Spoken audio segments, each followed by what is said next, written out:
কথায় আছে না, কুড়ে মানুষের কোনো কিছু হয় না, কথাটা হয়তো সত্যিই আমার জন্য বানানো হয়েছিল। কেন বলছি সেটাই তোমাদের সাথে শেয়ার করবো। তার আগে বলি, hello everyone, welcome to our channel. আমি দিয়া, তোমরা দেখছো আমার চ্যানেল দিয়াস ব্লগ। এবার বলি কেন নিজেকে কুড়ে বললাম। মানে কালী পুজোর রাত্রিবেলার ব্লগগুলো আমি এখন বসে বসে ভয়েস ওভার দিচ্ছি।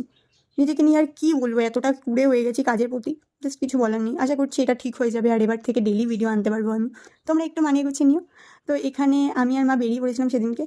তারপরে আবার বাড়িতে এসে ঝটপট করে রেডি হয়ে গেছিলাম। আর দেখতে পাচ্ছ আমি আর মা পুরো সেম সেম ড্রেস পরেছিলাম। তো এখানে একটু হুট করে প্ল্যান হয়েছিল আমাদের বেরোনোর। তো আমরা ভেবেছিলাম কোথায় যাব। তো দেন এখান থেকে ডেস্টিনেশন ছিল আমাদের নৈহাটি।